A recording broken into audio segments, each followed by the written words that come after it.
Hello and welcome back. My name is Urshid Ayub. Today we'll talk about another very important topic, that is using shall and should with the present perfect tense.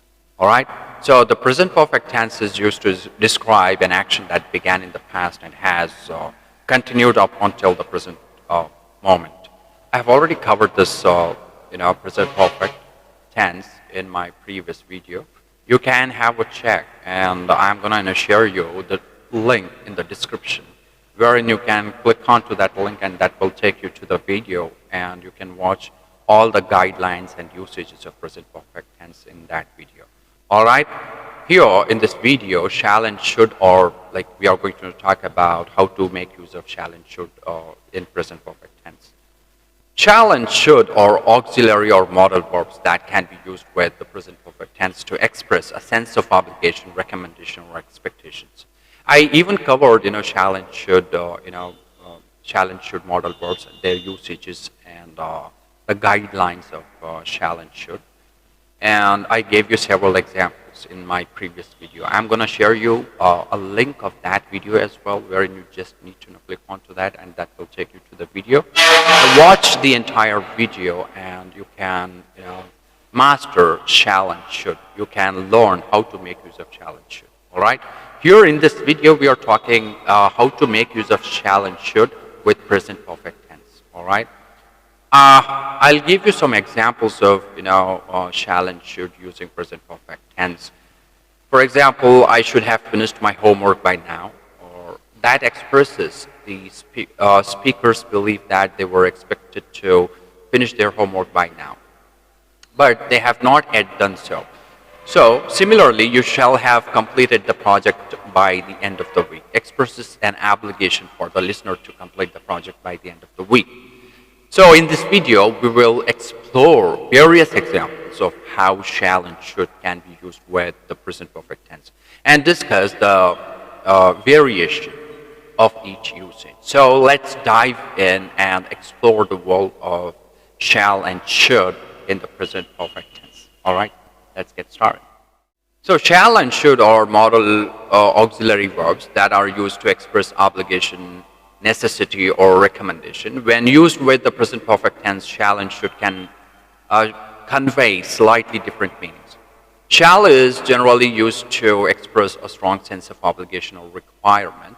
When used with the present perfect tense, it indicates that an action was required to be completed in the past, and it was indeed completed. For example, I shall have finished the report by tomorrow. Means that I am obliged to finish the report, and I will have completed it by tomorrow. So should is generally used to express a recommendation or suggestion. When used with the present perfect tense, it indicates that an action was expected to be completed in the past, but it may or may not have been completed. For example, I should have finished the report by now. Means that it was recommended for me to finish the report by now, but it's possible that I haven't completed it yet.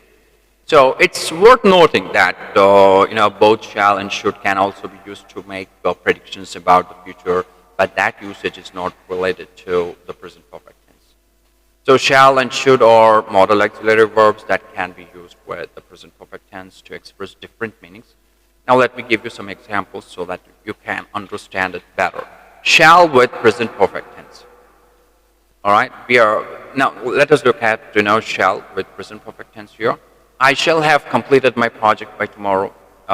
It expresses a strong sense of obligation that the speaker will complete the project by tomorrow. They shall have arrived at the airport by now. This expresses a strong sense of expectation that they have already arrived at the airport. I shall have finished reading this book by the end of the week. So I'm going to give you some more examples, okay? Just make a note of these important examples with the above guideline that I just said.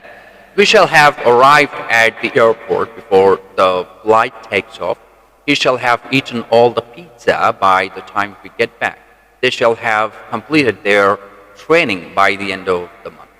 She shall have written her report by tomorrow morning. You shall have received the package by the end of the day. The team shall have won the game if they keep playing like this. I shall have studied for the exam for weeks by the time it comes around. We shall have saved enough money for the trip by next month. I shall have finished painting the house by the weekend. All right, these are some of the examples. Now let us look at should with present perfect tense. I should have finished my homework by now. Now this is the example wherein it expresses a suggestion or recommendation that the speaker was expected to finish their homework by now. But it's possible that they haven't completed it yet. All right? You should have received the package by now. Now, this example expresses a suggestion or expectation that the listener was expected to receive the package by now. But it's possible that they haven't received it yet. All right? Now, let us look at some more examples. You should have received the email by now. We should have finished the project by the deadline. They should have cleaned the kitchen by this time. She should have studied for the exam more diligently. He should have learned from his mistakes by now. The company should have implemented the new policy by last month. I should have saved more money for emergencies by now. We should have visited our grandparents more often. They should have finished their training by this point. We should have written the report by yesterday. All right? So, well, in summary, shall with present perfect tense expresses a strong sense of obligation or expectation, while should with present perfect tense expresses a suggestion or expectations. All right? Here are some additional examples of shall with present perfect tense. Okay?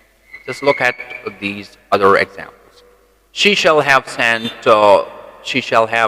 the email by the end of the day. Expresses a strong sense of obligation that she will send the email by the end of the day. He shall have finished his work by now. Expresses a strong sense of expectation that he has already finished his work. We shall have completed the task before the deadline. Expresses a strong sense of obligation that we will complete the task before the deadline. The train shall have departed by the time we reach the station. Expresses a strong sense of expectation that the train has already left by the time we reach the station. So in all of these examples, shall with present perfect tense emphasizes the obligation or expectation that the action has been completed or will be completed in the future. All right? So having said this, guys, we have completed all the aspects of shall and should with present perfect tense. I hope you enjoyed the video, and in the upcoming videos, I'm going to share you the usage of can, could, may, and might, and must with present perfect and present perfect continuous tense. All right? I hope you enjoyed the video, guys. Please do hit the like button if you like the video, and share this with your other friends, family members, and other people as well. And if you haven't subscribed to my channel, guys, please do subscribe to my channel so that you can learn English, which I'm going to share you lots of useful English videos in the upcoming videos of mine. And thank you very much for watching, guys. Have a great day and take care.